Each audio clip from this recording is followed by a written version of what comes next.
RTI બે પ્રકારની બની ગઈ છે, એક સત્ય માટે અને બીજું તોડ માટે. સવાલ છે તમે કઈ બાજુએ છો? સાચી આરટીઆઈ એ છે જાહેર હિત માટે, ભ્રષ્ટાચાર બહાર લાવવા માટે, સિસ્ટમ પારદર્શક બનાવવા માટે. પણ કેટલાક કેસોમાં માહિતી મંગાય છે અને મંગાયા પછી સમાધાનની વાત થાય છે અને સત્ય ફાઇલમાં જ દબાઈ જાય છે. આ આરટીઆઈનો દુરુપયોગ છે કે હકનો વેપાર છે. યાદ રાખો, આરટીઆઈ સોદા માટે નથી, આરટીઆઈ સત્ય માટે છે. હકને હથિયાર નહીં, જવાબદારી બનાવો. હકનો ઉપયોગ સન્માનથી કરો, નહીતર વિશ્વાસ તૂટી જાય છે. આરટીઆઈ પછી તોડ માટે પૈસા માંગે તો શું કરવું? સૌ પ્રથમ, ક્યારે રોકડમાં કોઈ ડીલ ન કરવી.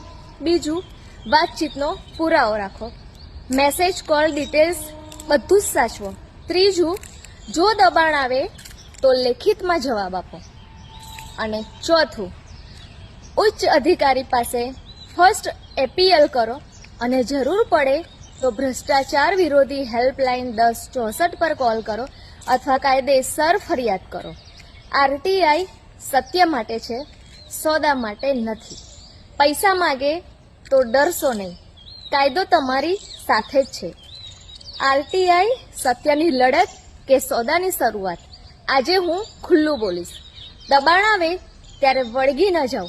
કાયદેસર રસ્તો જ મજબૂત રસ્તો છે. મારે પ્રશ્ન એ પૂછવો છે કે આરટીઆઈ પછી તોડ કેમ થાય છે? જો બધું નિયમ મુજબ છે તો સત્યથી ડર કોને લાગે છે?